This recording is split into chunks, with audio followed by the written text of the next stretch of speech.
Hi, friends. Welcome to Courage Bees TV, a place where the high achieving woman can come for all things pleasure, transformation, and modern day leadership. And this is a very, very powerful conversation that Harmony and I are about to have. So I'm here with Harmony Larson, a friend and client of mine who is so beautifully well versed on all things when it comes to having really nuanced conversations around this topic of white privilege and also understanding, the experience of people of color that are having today, and also just opening up wide open communication between both perspectives so that we can understand each other more. And right off the bat, I'm going to completely own with you right now that my intention behind this conversation is very, very selfish. And I'm going to tell you why. I feel selfish because I have recently understood different nuances and things that I was very ignorant to before last week when I saw Dr. Brene Brown do a Facebook Live on this very topic around white privilege and really just the importance of continuing this conversation. And so over the past week, I've just been in this inner inquiry. I've just been asking myself questions. I've been looking at the world differently. I've been looking and asking questions of how am I contributing to what's going on out there without even realizing it? And that's the humbling that's the part that's brought me to tears over this past week of just not understanding what white privilege actually means. And so this is just an innocent, curious, we're so leading with curiosity today for this conversation because selfishly, I want to understand my role in all of this better. And we have some really powerful structure that we're going to follow for this conversation to make sure that we're all playing by the same rules, that we all know what's actually going on. And I will, just to be completely transparent, hold you to these because this is a sacred space to examine and to explore a conversation that typically is filled with triggers. Okay. And that is actually what had me very nervous to get on today. Admittedly, very nervous because the minute you put white privilege or something like that in a tag, in a headline, it feels like I'm opening up the bee's nest a lot. Okay. So I'm just being super transparent with that. And also my intention is very clear of leading with curiosity, of better understanding my participation in all of this. So I want to give you a proper introduction to Harmony before I dive in too much. So Harmony is a friend and client of mine, and I just really appreciate, their perspective on bringing just such a grounded, nuanced understanding of what's going on. So, and this is actually how this came about.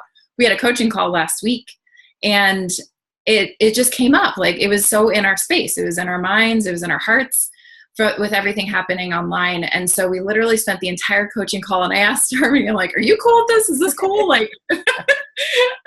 Harmony's so gracious. Yeah, totally. And so this was born out of this desire to bring a conversation that was very informative, very understanding and loving together out loud a little bit more. And so before I go any further, Harmony, thank you so much for coming on Courage Bees TV and being here with me today. Thank you, Crystal. No, I'm so excited to be talking with you on this. Yeah. You are just you're such a safe person to bring questions to on all kinds of topics. And so I'm so grateful for your willingness to come on to Courage Bees TV today. So thank you. So when it comes to this conversation, I had to get really honest with myself because, and I do have some notes here, so if you see my eyes wander, I have a lot of guides for this conversation because it deserves that kind of support and structure. And when I looked into my Courage Bees TV community, when I looked into my Courage Bees community and my greater community, I take a stand for high achieving women creating a life that they don't need a vacation from. One that's laced with ease, one that is aligned to their desires, and one that has them feeling like absolutely the fullest expression of themselves out in the world. Just doing it. And that's not just for women, high achieving women that look like me, right? So ease should be available to everyone, and it's not right now. And so I am coming from that perspective of just really wanting to understand more. let's talk about participation and what that actually means. Participation comes in a lot of forms in this conversation. Technically, by already having turned off this interview or just like kind of passing it by, that's actually participation. It's participation by not exactly like listening in and tuning in. And that's actually what I've been doing for a really long time, owning it. Okay. Participation also looks like listening to part of or the whole of this interview with love and respect and curiosity behind the intention of it. It also looks like sharing it to your Facebook page because you got some gem from this that you couldn't find anywhere else, or that you got in just like that certain way, as it tends to happen, right? It also looks like liking, commenting, asking curiosity-based questions. And we're going to share a little bit more about like what that actually means for this conversation. Okay. So let's talk about our container. When I say container, this actually means kind of like the energetic bubble that we're all stepping into. And I don't want to get too woo-woo with it, but I do want to say like this is our intentions. It's our collectively held intentions for this conversation. And what I have found more and more over and over is that when we all co-create a container, an agreements that we're all agreeing to and that we're creating together, we all know the rules of the game, and all of a sudden our walls can come down. We can actually have a powerful conversation. So if you're going to participate in this conversation today, I encourage you, this is a must. If you're going to comment, if you're going to ask questions, you must listen to the container piece, because this is a critical part of how this conversation is going to go down. Okay? First agreement, honor yourself. You know what's true for you.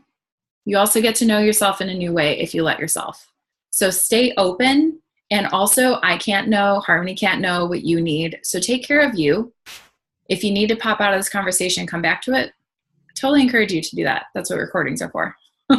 Okay, so honor yourself. The second one, walk your edges. Walk your edges of your comfort zone. You know, you may learn something really powerful today that you did not know before. I know that that's how I felt after my conversation with Harmony, after different resources that I've been tuning into, and I felt better because I wasn't in the dark anymore, right? So let this be a resource for you to be open to and learn just one thing. Just be open to learning one thing today, okay? We're going to do questions at the end. So we were planning on doing this live. We had some tech issues. For any questions that come on here that you post, be sure to post them, because we will come back to them, and Harmony and I will figure out a strategy for that. But we're going to come back on live if possible with our tool. Never had issues like we saw today. So it was really interesting. So we will come back to those questions. And I'm going to give you some outlines for how to ask those questions, but please do, we will come back to them. We want this to be a two-way conversation. Okay. So the next one is, this is really powerful, and this is a contribution that Harmony had to this conversation. What makes you want to look away or turn this video off? What makes you just want to turn away? Like, what makes you contract? What makes you feel constricted? What makes you feel uncomfortable? Because that's showing you something. That's showing you something really valuable. And if, my community tends to be very open-minded, very spiritual, and very personal development oriented, this is no different than any other inquiry into yourself. So wherever you're feeling that contraction inside or just wanting to push it away, right, there's something there for you. So I encourage you to lean into that or stay open with curiosity to that. Okay. Speak from your own experience. If you're going to comment something or ask a question, frame it as, I feel, my experience has been, I believe X, Y, and Z. And let me just be very clear. Name calling, blaming, finger pointing will not be tolerated. It will not be tolerated in this space. Your comment and question will be deleted. And, if it goes so far, I will remove you from my friends list. I am taking a stand for this conversation being able to be done in a loving and harmonious way, because I've been in too many conversations that have been so tension-filled, so uncomfortable, and have seen such intimacy and connection come out of it when we're willing to show up like this. So that is what I'm taking a stand for. And when you enter my community, that's what we're here and that's what we're about. Okay. So thank you in advance for respecting that. The rules of engagement. Anything that you will contribute to this conversation must be rooted in love, in respect, and curiosity. You're going to hear me say that a lot of times. You already have, and I'm going to continue saying it. Love, respect, curiosity. For an example, something that's not rooted in love, respect, and generosity and curiosity is, this is so ridiculous. You have no idea what you're talking about. That's laced with judgment. That's laced with shame. Will not be tolerated. The flip side of another way that you could say that is rooted in love, or curiosity. I keep wanting to say generosity. That's a great word too. Love, curiosity, and respect is like, hey, I heard you say X, Y, and Z. I'm imagining that you meant this, that, and this, right? I'm not sure if I have that right. Can you tell me more about that? Right? So that's total curiosity. That's opening question. There's no finger pointing. There's no like you. It's just like, this is what I experienced from you. I'm curious. Tell me more. Cool? Okay. I'm going to mess up today. Let's just get that out of the way. I am going to fumble. I'm going to say something imperfectly. I'm going to offend someone. It is most likely that I'm going to upset someone. Just owning it right now. There is no perfect way to have this conversation. And part of my fear around that has been to avoid it completely, which is contributing to the overall tension that's out there right now. So this is my part of owning my contribution, of saying, I'm showing up imperfectly and I'm going to stumble and I'm going to fumble. And I'm giving myself permission that is okay. Okay. I'm here with a friend who is so aligned with exactly what we're setting up for this conversation today. And I know that we are in a safe space to explore that. So let's all contribute to that. Okay. Thank you.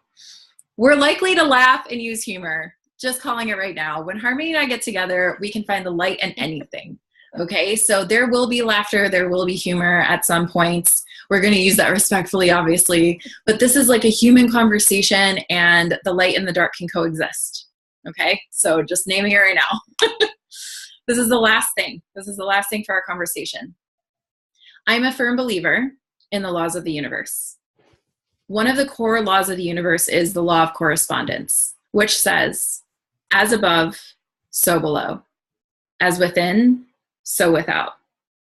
I'm coming to this conversation in a selfish and personal exploration into my contribution to what's happening out there.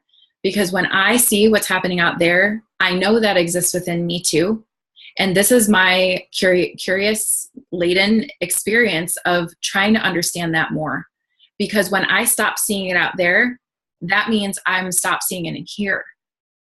Okay. So I don't want to just talk about spiritual concepts. I want to actually live them. And this is part of my vulnerable exploration into that. So I encourage you to come along for the journey. Okay. Time box is irrelevant now because we'll be going for under an hour. That's our plan. And we'll roll with it because there's a lot to be said here. Okay. Thank you so much for your patience, Harmony, as well, for setting that up, because this is really going to create the potency that we're really wanting to create in this conversation. Okay. Naming our privilege. The definition of privilege, by way of Google, is a special right, advantage, or immunity granted or available only to a particular person or group of people. That felt really powerful for me to see. And so, Harmony, diving in, I would love for you to share your understanding of privilege in general and what different kinds of privileges that you have either been experienced to or exist that we can kind of just be on the lookout for to understand better. Yeah, absolutely. So I think one understanding of privilege that comes up in where you get that like contracting to it is where, oh, privilege means that you didn't work as hard. Like I hear that come up a lot, right? And it sort of sounds, sometimes it can be coded like, oh, okay, does that mean that you don't think I worked for what I have or anything like that? But I think one thing I want to do is like differentiate what we're talking about in terms of like white privilege or other types of privilege that I'd be happy to talk about, is basically being able to be in a almost like a comfort zone where you don't have to acknowledge either barriers or identities openly or carry that around with you. So I'll give an example. Here are some of my privileges. I have a certain amount of white passing privilege. What does that mean? So I'm half Chinese, I'm half white. It means that I look confusing to a lot of people, and they're like, I get this a lot, where they're like, "You're some sort of other ethnicity," but I don't know what it is. That has weird, problematic things in itself, but it also means that I can kind of be open about my Chinese identity on my own terms. So that's a privilege. So for somebody else who is, for example, either full Chinese or they have a Chinese last name, or they can be identified pretty much off the bat, they carry that around with them 24/7, no matter what sphere they walk in. For them, they don't have the privilege that I do of being able to take that on and describe it in the security and safety of my own terms. So that's one example. Wow. So real quick, so I can relate to that because I grew up in a Latin household. So most people don't know that my mother was born in a South American country in Venezuela. And so I grew up in a Latin household, literally, like Latin food, Latin music, like got down on the dance floor. But that's something, as you're describing it, that I can take on and I can take off. Like when the salsa music comes on, yes, I'm out there dancing, right? And you can see it out in me. But on the regular, that's not something that I have to justify or describe to people, right? I can just kind of take that on and off when it's applicable for my life. So that falls underneath what you're talking about. Yeah, I think it's relatable in that sense. And I think in this other, that's one way of framing it too, is like, is this part of your identity that you can bring in on your own terms and in your own safety? So for the other thing that we were talking about with like white privilege, so I have, like you said, I have white passing privilege. I have some amount of leeway in that space. So I don't have people come up to me and see a Chinese last name and go, "Oh, how's your English?" They assume that I speak English, right? Flip side of that too is if you have if you're a person of color, right, and you have let's say an ethnic sounding name, that can cause a lot of, let's say, attention or judgment to be placed in front of people actually getting to know you. So that's one way to relate to it. And I think kind of tying it back to like privilege doesn't mean like you didn't work as hard, but if you have to negotiate those lanes 24/7 for your entire life, there's a certain amount of energy that's going towards that instead of going towards literally anything else. Like you could be thinking about being as, open and loud and happy as you want, but if you're part of your energy is turned to navigating those realms and finding safety and guessing or anticipating other people's judgments, and having to move over that's a huge amount of energy as well. Right. Totally. Thank you for that. Yeah, thanks for that insight. And I also just so Harmony already knows this, we already talked about it, but I just want to be very clear here. If I say something here that's totally off mark, like not actually what you described at all, or there's an adjustment that can be made, I'm so open to making that live real time because that's how I learn too. And I may actually be embarrassed. Like I might turn red. I don't know. But I'm open to that in this conversation. So you already know that, but I want to say that for everyone, contextually, that Harmony totally has that permission. I so encourage that. And I so love that too, because that's kind of what this is about, right? Right. The whole thing of like, I'm too embarrassed to bring in feedback about maybe the words that I'm using or the experience that I'm having, trying to create like a one-to-one comparison. Maybe that's inappropriate, or maybe it's like, oh, but you don't have this lived experience. Being able to come at that with no ego is so commendable. And that's pretty much what we're trying to do, right? Like empower other people to have these conversations, and talk about things in a way that doesn't feel like, man, if I screw that up, then I'm a racist. I'm the worst person. I don't know anything. I'm ignorant. I'm not a good ally, whatever that judgment comes in reflexively. This is a good bubble. Try it out. Ask me the questions. Ask us the questions. We're here for it. So yeah. That is so the spirit. And when you said before, like,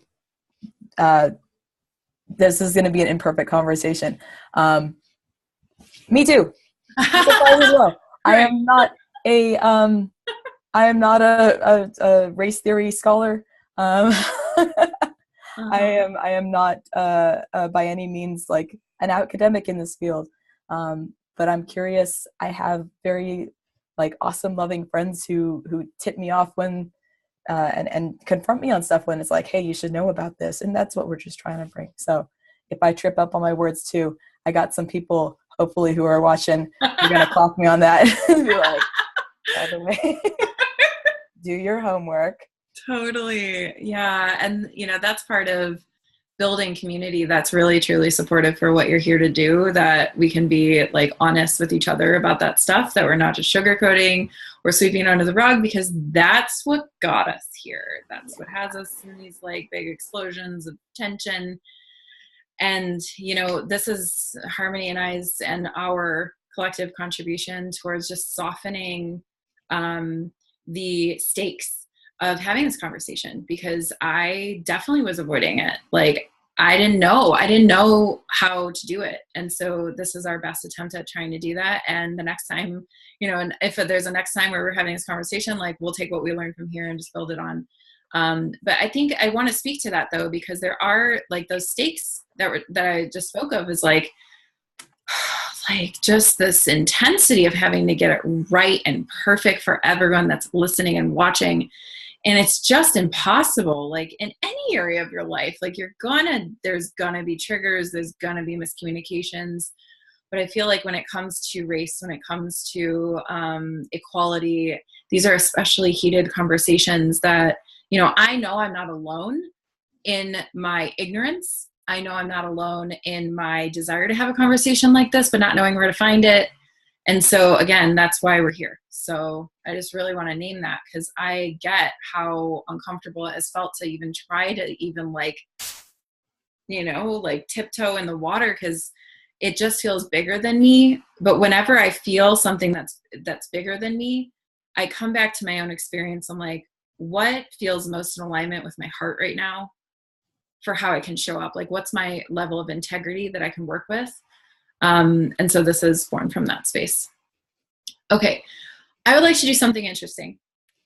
I did a journal entry of my own inner exploration of what my examples of white privilege are that I didn't actually acknowledge or know about or know it to be that. So I feel I want to read through some of these, Harmony, and where you feel inspired to contribute or add other examples, or even like, you know, help me make a shift on it or correct me on it. Totally open to that. This is my raw attempt. Like, I feel like I'm opening my journal to you all, because I am. And here we go. Okay. So naming the most obvious is that I look right now like the idealized, like, cultural representation of all kinds of things. I'm white, I'm blonde, I have blue eyes, I'm educated, I live in abundance, and I have access to anything I want whenever I want. That. So just naming the very obvious right now if you're watching this video. Other things, dolls in stores, like going and play to the toy stores, dolls have always looked like me since I was a kid. You know, I could always see a doll on the shelf with my skin color, my hair color. And the most challenge I had with that is like being a curvier woman and that not being represented. But, you know, that's a whole other conversation for another day. People on TV look like me for the most part. I'm definitely not monitored in stores. People aren't scared of me walking down the street. Police officers don't suspect anything of me. No one is surprised that I'm well-spoken. No one questions why I got a really great job or a house or an opportunity. Like, there's no questioning there at all.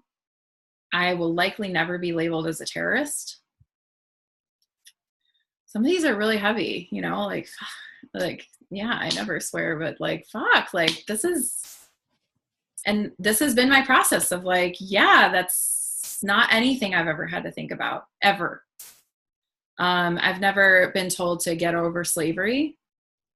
I can walk around unaware of my skin color. It's not even something that I consciously have to think of at all.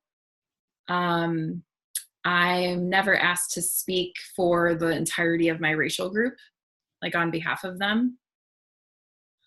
I learned about my race in college in most every class, whereas, you know, people of color have to learn it as an elective.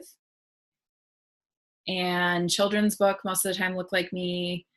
And again, this is like just me doing information, like searching online of like, what are the examples? Like, show me myself in these ways. And so I wouldn't need to educate my children about systemic racism. I would if I was being proactive about things to understand, you know, their contribution to like a more harmonious place, but like it's not something that my children need to know to survive. I've been living mostly ignorant about the state of racism in our country for the majority of my life. And a real life example, last Friday, driving up to LA, there's a US Border Patrol that's like more inland up by Camp Pendleton.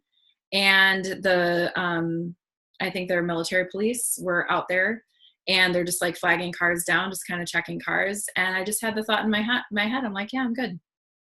I'm a white woman driving a white Mercedes. I'm good. You know, and that's a privilege. That's a peace of mind that I have that not a lot of people do. So in hearing that list, Harmony, what do you feel inspired to share either for me or for anyone watching? Yeah, actually, I want to just sort of give a thumbs up on like taking that lens and reflecting that back and saying, where are these areas where I've had access and ease without having to work for it or justify why I need it? Nail on the head. There you go. It's that a lot of privilege is about convenience, and being able to move through safely through spaces. The one when you it's such a simple one, but even when you brought up the one about like finding a doll that looks like you, I remember I struggled so much with this because I'm biracial. There's okay, so there's only like this much Asian dolls, and then there's even like, I don't know, they're gone. I don't know where the Asian dolls are. And it's one of those things too, even visibility representation in media, like it's pretty rare to see folks who look like me. And I'm pretty distinctive looking. So yeah, I'm like, yeah, there's definitely not folks who look like me. So adding layers on top of that, it's having yourself kind of reflected back in the dominant society is that feeling of, okay, I'm safe. This is where I am. I'm not in the minority and I'm not like othered. And sometimes when we think about what does that feel like to just not see yourself reflected back, part of that is just going like, wow, am I actually accepted here? Am I actually part of our collective society? Am I just going to be like a check in the box when you're filling in a form about what races or ethnicities are you? Being able to see yourself represented and then also walk through life knowing that, oh, well, I am, I'm white or I'm white passing or I believe myself to be white. Therefore, I don't know why I'd be targeted by cops. I've never been before. I feel comfortable smiling at police officers and they're not going to do anything to me. And it won't be interpreted as sarcasm or a provocation, right? That's not something that everybody gets to do. I was reading a book or listening to a book on audio, and I just wanted to call it out because it's so good and I highly recommend if anybody wants to kind of explore. By Ta-Nehisi Coates. It's called Between the World and Me. And it's autobiographical and it's his exploration and actually a letter to his son about, his life living as a Black man in America. And one thing that he brought up was he practiced so much having the wherewithal to conform and basically codify his physical gestures and everything to ensure that he was safe going through his day. And one of the things included counting how many smiles he had per day. And if you think about that, of like how other people are going to experience you, and being so hyper aware that you're not even in your body, you're just like manipulating what your body's doing. That existence is part of when we talk about like, that's the difference between walking through them and be like, ah, well, I know I fit in, and being like, I need to fit in or else my body's at stake. I could be attacked. Somebody could start something with me, like whatever it is. So I just wanted to bring that in there. And just kind of going back to your list, and I really do enjoy that it covers the spectrum, but privilege looks like a lot of other things too, just besides race. Though it is, I think, offset on sides of biracial privilege. But, you know, there's economic privilege, there's financial privilege, there's heteronormative privilege, right? Do you look straight or do you not look straight? Are you in a straight passing couple? Does that give you a free pass away from people's prying questions? So all of those things kind of tie back in. Cisgender privilege, you know, if you're assigned female at birth, let's say, and you ascribe to that, and that's good for you, like that's a privilege that other folks may not have who are trans, right? So one of the things that in having this conversation, it's not just talking about one thing, it's intersectional. It's one struggle relates to all struggles. And when there's, you know, injustice to one, there's injustice to many. So just kind of keeping that in the back of your mind, especially when you're having these conversations, think about like what web it ties to, because it's not just, all right, we're talking about skin color. It's like, well, what else underscores that? And where else does that tie to? So think intersectionally. That's I think what I got to. So I applaud that you tied that in with your privileges. Yeah, well, and I appreciate you broadening the scope too. Part of this exploration for me has been feeling into the truth of our humanity. And so there's this term in some of the training I've done of like chunking down and chunking up. So I sense, and I'm curious your perspective on this, is that a lot of the tension comes from differences when we chunk down. So meaning, okay, you and I are like benefiting from white privilege. We'll just use that one. Chunking down is like, okay, we're benefiting from white privilege, but I'm born, you know, white and you're born like biracial. And then it goes on down and down and down. And the down, like being in the minutia of our differences is where all the like clashing is happening. And so just to create some contrast, if we were, and I'm by no means minimizing anyone's experience by doing this, but it is like an inquiry that I've been in. So when we chunk up to, okay, we're, you know, maybe it's our gender or maybe it's our schooling, you know, we're starting to see commonalities, but then when we go up enough, we're human. Okay. And we're human, and we all want love. We want a safe place to live. We want to be treated with respect. We want to connect. And so there's part of this conversation is like, okay, understanding what's happening here is so going to help us understand how to transcend this tension so that we can understand that we're more alike than we realize. Right. Which is ultimately, and tell me your take on this, like ultimately that's what we're after. We're here to understand. Yeah. I think there's a comedian that I enjoy, and there's things like, if we're trying to live under the, if we're trying to live under the banner of let's all get along, like this is kind of the work you put into it, right? Totally. And I think as you were saying that too, one thing that gets in the way, and I think this is like, I'm going to throw in some tools in the toolkit if you want to start having these conversations, or if you just want to think critically about it. And number one is to kind of listen to the experiences of people of color and accept them as truth, as lived experience that is true, and not trying to manipulate or deceive or blame. And if there is a sense of like, oh, well, I don't want to feel like the bad guy because I'm white, or like, this makes me uncomfortable because, you know, okay, you're as like part of the like, maybe I feel like I'm in a dominant culture that's in the oppressor group, but I'm not a bad person. If you notice that, kind of just step back and say, I'm going to accept this as truth and know, wow, that's hard. That's really hard. And I accept this as, this is valid, this is true, and I'm not going to try to argue with you about it.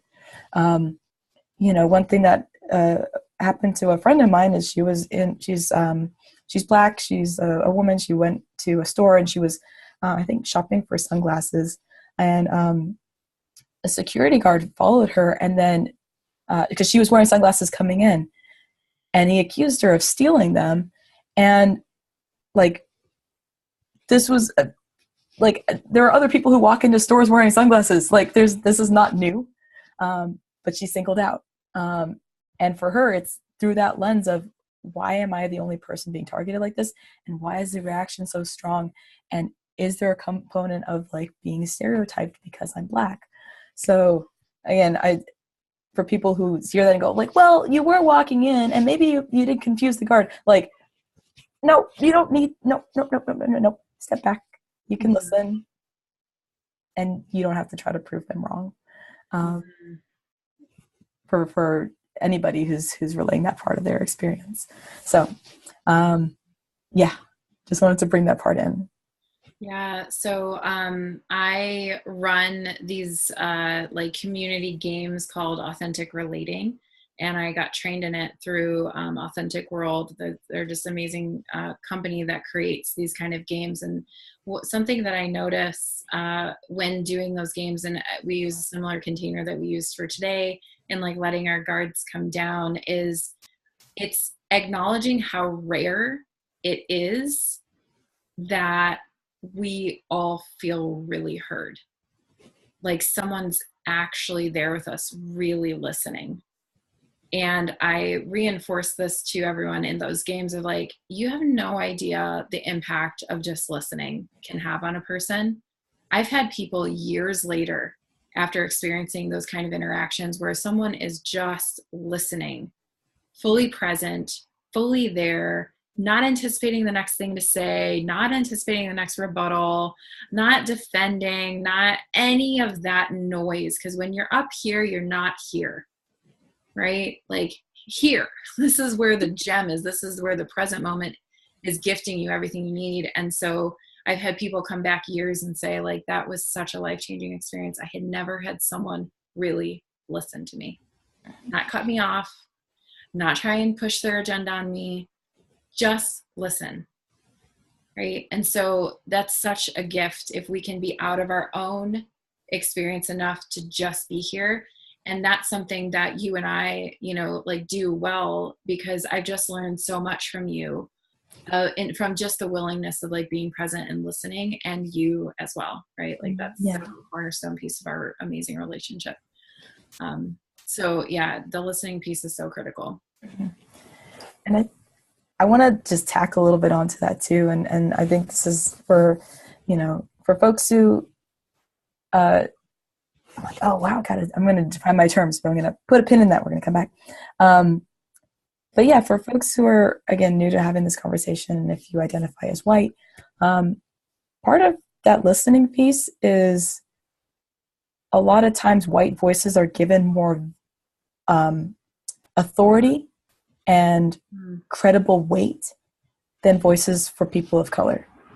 And part of that means sharing the mic is one way to put it, right? Are you speaking on a subject that actually, or are you speaking about an experience that maybe that's somebody else's story to tell? And also, are you really including folks in a conversation? Or is that perpetuating that white voices are held up because they're more prevalent, and enforcing more of that? So yeah, and I don't know, this is probably good role modeling, right? Like, I identify as a person of color with some like asterisks and like annotations that I'll explain in person.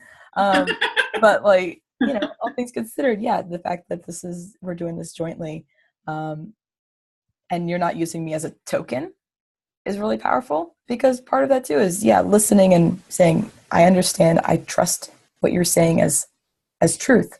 But not just like, cool, here's someone who's biracial to explain race. It's like, Well, I was just about no. to ask you what you meant.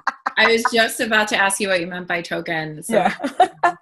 yeah, because then that perpetuates more of it of like, see, Yeah. I'm accepting of people of color.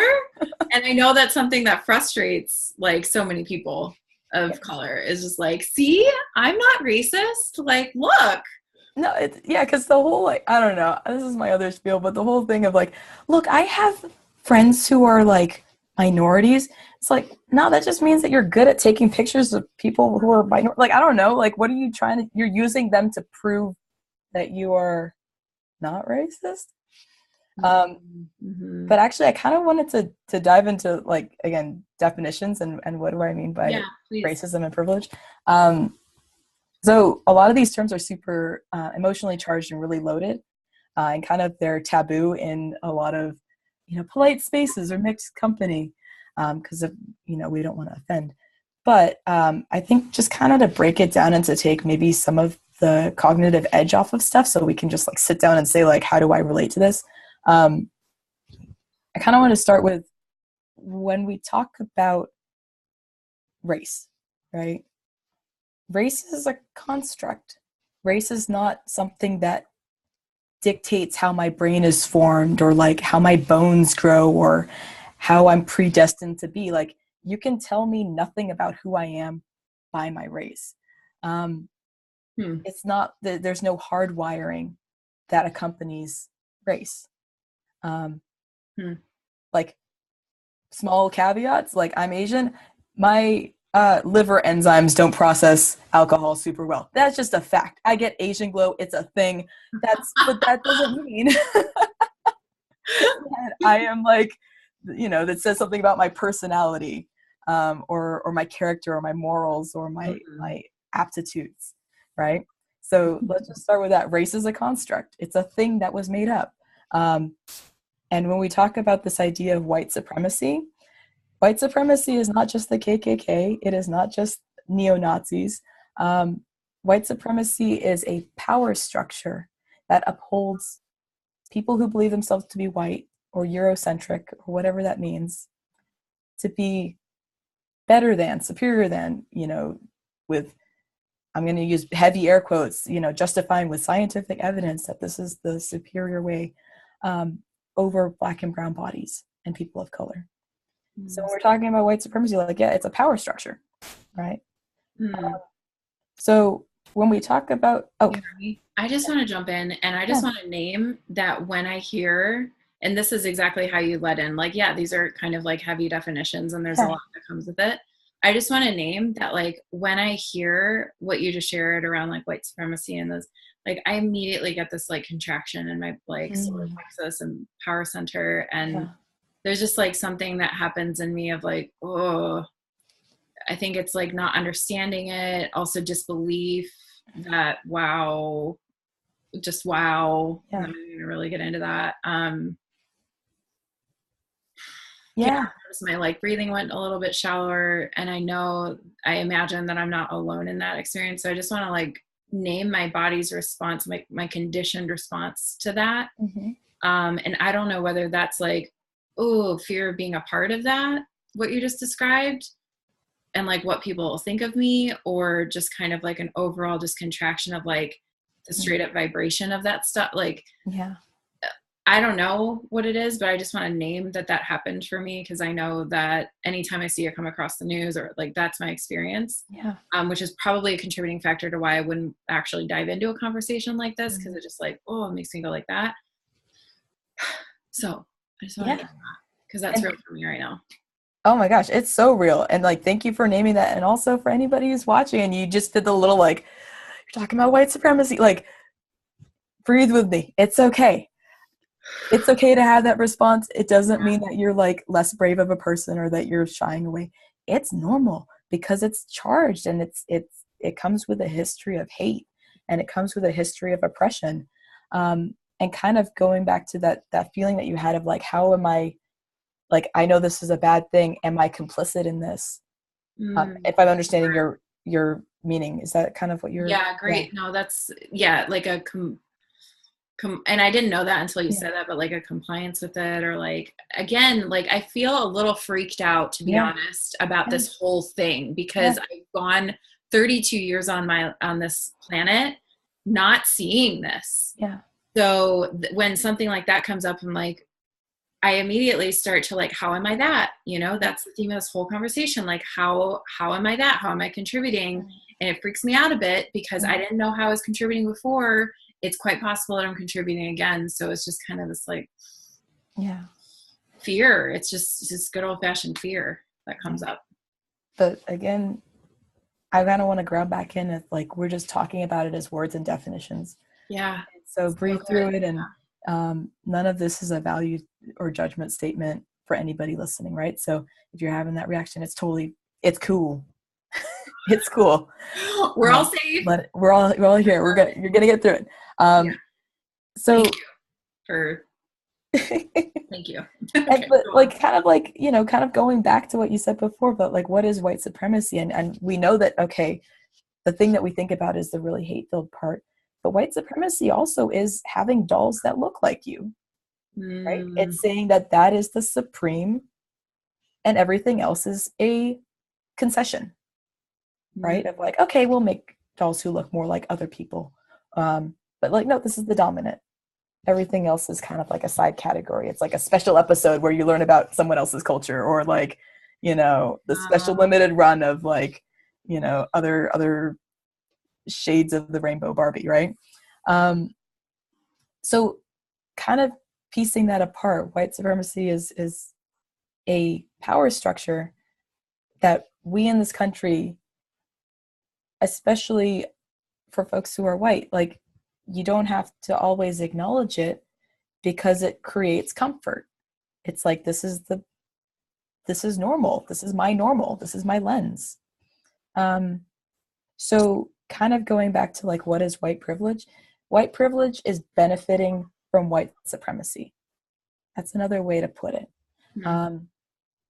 And maybe I'm using, I hope someone check me on this if I'm using these kind of incorrectly or I'm playing fast and loose, but that's another thing where if somebody is like, wow, am I racist because I'm part of, like what makes me racist then, right? In my definition or in my scope of it, racism is feeding back into that power structure and doing nothing to diffuse it or decentralize, the fact that this is still giving more weight, giving more credibility, giving more ease and comfort and all the privileges that come therein to folks who believe themselves to be white, right? So that's just another way of thinking about it. And to kind of diffuse it a little bit more, I'm doing a lot of chunking up and chunking down right now. So, so one way to kind of step back from it is just to go like, all right, I might be benefiting from white privilege. I might be benefiting by way of that through white supremacy in this country. But my contribution back into that system is being complicit and taking it for granted and not questioning it. And one way to say like, okay, how am I going to dismantle this is not just like, well, all right, I'm going to dismantle the KKK. Like that's one version at a very extremist end of white supremacy. But where is the everyday stuff that we encounter that seems more benign, but actually still feeds into that same cycle? And that's stuff like calling out family members for saying things about other minorities or people of color. And it's stuff that is just as easy to like let go unsaid that actually feeds back into white supremacy, right? So I'm laying out a lot of stuff that, again, there might be responses to, there might be some discomfort. breathe. Ask questions. Yeah. Mm-hmm. Please ask me to clarify, and I'd be more than happy to. As I said, I am not an expert. I am just of color in a asterisk version of that, right? So I'm not speaking for everybody. I'm speaking for myself. But this is the way I understand it. Well, and this conversation is making it's creating safety for both of us to speak from our own experiences. Mm-hmm. This isn't, we are taking on kind of a big topic, and also we're bringing it back to like us, mm-hmm. to just make it even more real on the ground level. And so I'm glad you started to talk about like, okay, what do we do? Right? Like, what do we do about this? Like, what's our contribution other than just like listening? Because really, this is a huge action step. If you like gotten to this part of our conversation, like, first of all, thank you. Thank you. That is a contribution in and of itself. And then also on the ground level, on the everyday, like, what do we do? And so my first example that I've heard you say, and I've learned in other places of, speaking up when there's racist things going down. When there's that like off-color joke that's just kind of like uncomfortable to laugh at, you're just like kind of cringing, but it's your friend that's saying it, so you don't say anything. Like, I actually found myself in that exact scenario. Very like literally right after I watched the Brene Brown stuff, and I was just spinning and like, what? And then it just happened right in front of me. I'm just like, this is it. This is what she was talking about. Like, speak up, So, and also, just be in that curiosity. Like, that's my contribution to like the what do we do? And that's where I've been coming from. And it's been helping me understand more, is just, educating yourself by asking questions of people that you trust. And also, I know, Harmony, you have a couple of resources that have been useful that you've shared with me and that we can share with everyone as well. But like, is there anything else like on the what do we do front that you'd like to contribute? Yeah. So I think what I want to start with, so the kind of like, what can we do is, I'll put this out there. Intentions, as good as they may be, do not actually move the ball forward. And what do I mean by that? So a lot of people that I've had conversations in the past, where it's, okay, well, I have good intentions and, I don't want to be racist. I don't think I'm racist. But are you putting yourself out there in a way that people of color have no choice to be out there every day, right? Mm-hmm. So your intentions can be great. You can be, I'm an ally, I support. And this applies not just to like, if we're talking about racism in America, but, LGBT issues as well. Like, mm-hmm. Are you an ally, or are you actually riding hard and like calling people out when they make comments, or, educating and actually having people's back? Because part of this is too, it's not that that anyone's trying to be like, hey, this is like the PC police and you can never say anything again. But we're trying to reach critical mass where we can hold folks accountable, and it's not a big fight. It's just, I'm holding you accountable because these are the facts, and I'm doing so because we're equals. Mm-hmm. And that's really what the difference is, I think, is that, based on these past kind of like shrinking away from this, or like, oh, this isn't something I want to talk about, it's too volatile. People shy away from that. So if someone holds you accountable for saying something that they're like, oh, actually, either, we don't use that word anymore, or by the way, that you bring this up, but it kind of sounds like you mean this about this person. To go back and justify and be like, no, my intentions are good. Look, I'm cool. I promise. That doesn't quite hold up, right? So if you're going to be accountable, really be accountable. Your words mean things. So if someone's giving you feedback, they're just trying to come at, and it's the best thing if they're trying to give you feedback. It means that they respect you enough to tell you. Because for a lot of people of color too, being on patrol for weird racist stuff all the time takes energy. So yeah, it takes energy, and nobody wants to be like, I'm having a great conversation with you, but now I gotta derail you and tell you about history. but I was really having this like a good conversation. Now I have to take that on. Now I have to put on my other hat. So intentions, again, walk the walk, I guess is the first one. Show it with your actions. And I suppose the other thing too is, for, like I said just now, with like being a person of color and having to take on the like, all right, now I'm going to speak for everyone in my demographic. That's exhausting sometimes. And it's not something that people automatically want to opt into. So, and I'm just going to speak to, I don't know, people who are watching, you identify as white and you're like, whoa, who do I have this conversation with? Please do not immediately grab the nearest person of color and pull them in and say, I learned about race. That might not be appropriate. Because people of color, we have to say, there's this word of like giving cookies, like to give cookies of like awarding good behavior, of like, I listened to a talk and I listened to it the whole way through. Person of color, I'm not racist, right? They don't have to give you a cookie for doing the work that they've been doing their whole lives, or that it's kind of expected. So within the community too, like having these conversations is great, but allow people to say no if this is not what they're here for.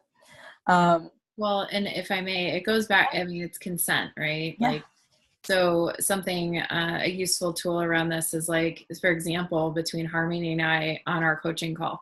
So, you know, like to, like usually our focus is focusing in on dynamics at play that you're wanting feedback on. And so like the focus is really like on you, which is the design of coaching. And, you know, I saw the conversation kind of like we were talking for a while, probably a good 15, 20 minutes. And I felt the call, like the desire to like continue the conversation, but I checked in with you. I'm like, hey, is this actually okay that we're using our time for this conversation? Are you cool with this? And if not, like, let's redirect back to what you got going on. And that gave you an opportunity to say, I'm loving this. Like, let's just keep going. Yeah. So that's an example of consent, or just like checking in, like, is this cool? Like, are you open right now to a conversation on, you know, maybe me asking some questions or like sharing your experience about something? That opens up an opportunity for that person to say yes or no. And do not take no as personal. You know, that's the best advice I can give. That person's actually taking really great care of themselves. And I'm a big fan of that in my world. Like, I'm a big fan of self-care, as you know, if you're watching Courage of Ease TV. So if that person is saying no, like, rock on. I have a lot of respect for that versus just doing the people-pleasing thing.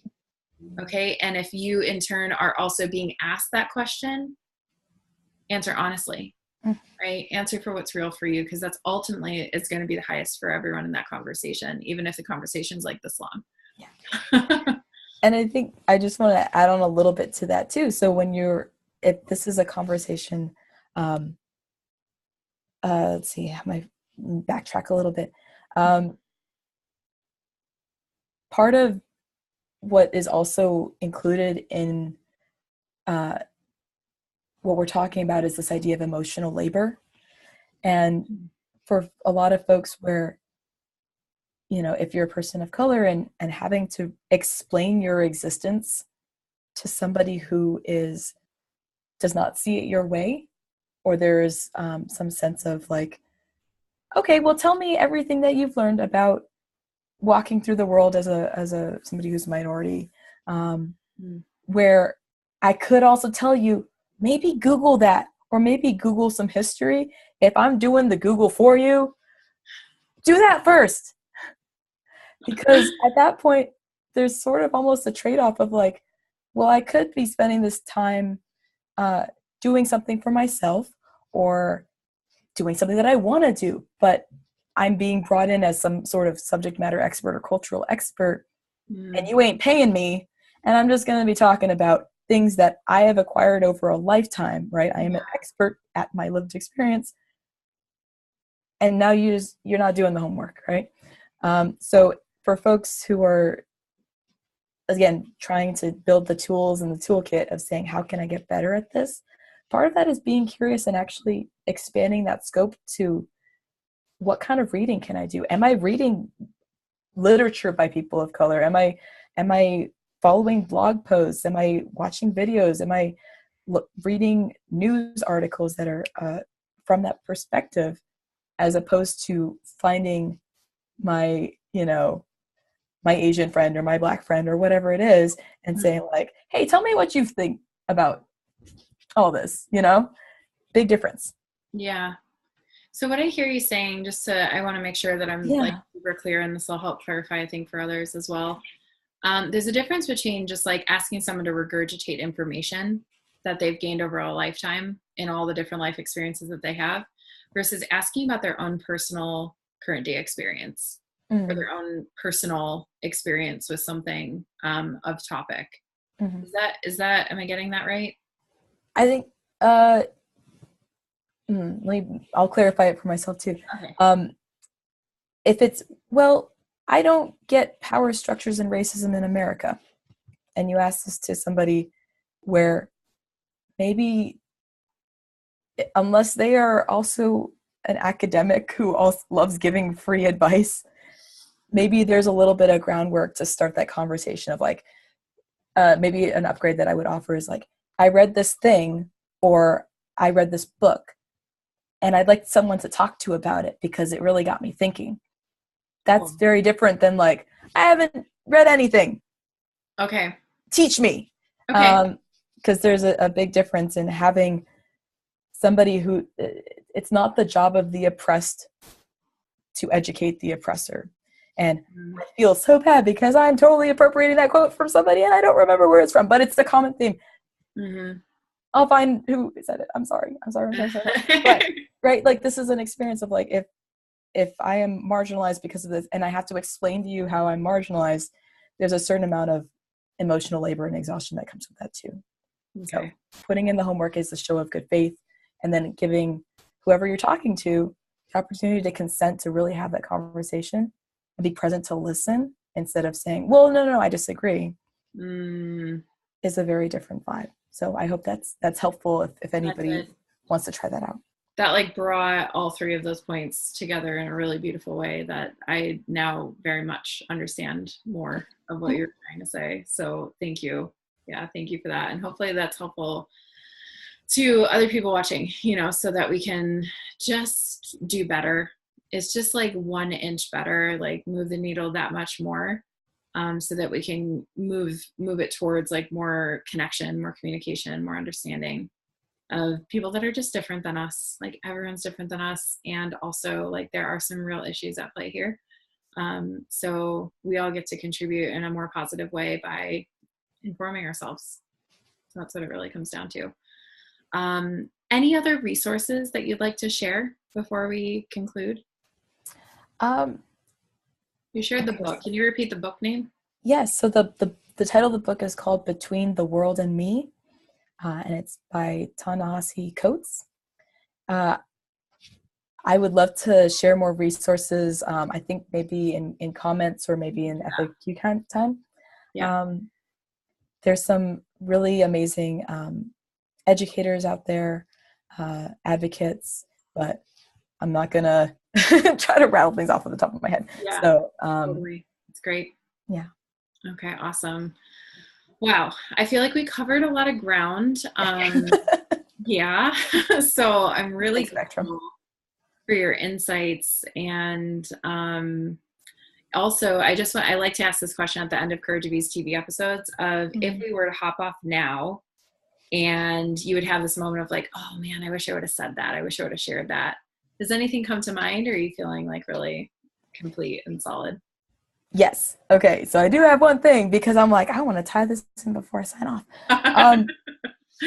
Gotta just go back to why we're bringing this up. Like, why is it that Crystal and I are so passionate about this? Because kind of what's at stake is continuing systemic ignorance that continues to oppress people. That's really what's at stake. And as weighty as that is, and you're going like, whoa, this is a lot to take on. Put action behind the intention and know that is helping. When Crystal put out like moving the needle forward, like that's what we're talking about. So this isn't just like a hobby of like, oh, let me just pick this up. Like, if you want to be really part of building a better American society, right? Like building a stronger future with more connection and more actual understanding. This is the work, and you're not alone, and it might be a little uncomfortable, but there's community and there's people who are muddling through it just like, you know, you and me, who are getting it wrong and getting it imperfect and having reactions. So that's what I wanted to impart. Thank you. Yeah, it's just more permission to, I say this a lot with my clients, like letting it be messy. Oh, totally. This is Yeah, definitely a let it be messy. Like, totally. Oh my God, talk about putting that into practice for myself. Like my clients keep me honest. You know, like, yeah, letting it be messy and letting it be okay to be messy and doing it imperfectly. And for a lot of us, so much of the dysfunction in our world, whether it be externally or internally with our health, our relationships, or our environment, comes from so many unsaids and holding back our truth for what people think, what will happen in retribution for saying that. And I know from experience that moving the energy of like speaking what's real for me and letting myself just the compassion and the gentleness to like be imperfect with it completely changed my life. It healed me of 3 autoimmune diseases. It like totally revamped my entire life to create a life that I actually don't need to escape from. You know what I'm saying? So like this kind of liberty and like using our voices in order to create more understanding, more connection is so what everyone is craving. And I don't want to speak for everyone and generalize that way, but like I know as many humans that I know, we are craving deeper connection with each other. And so if this helps just a little bit more, I feel connected to you, Harmony. I feel more connected to this conversation. And that's what I set out to create. And if it helps someone along the way too, like rock on, like that's the best. So thank you again for creating this time to be with us and to share your wisdom in this space, because I'm just super grateful. And I feel like it was just exactly, you know, what we set out to create. So thank you. Thank you. All right, loves. I will catch you on the next episode of Courage of Bees TV. In the meantime, we will follow up with questions. Please ask questions rooted in love, respect, and curiosity. Any comments or, you know, adjustments or things that we can, you know, you can contribute that can further the conversation. I so encourage you to do that, and we will follow up to make sure that we close the loop on that. So thank you for your contributions there as well. I appreciate you. Okay. So much love.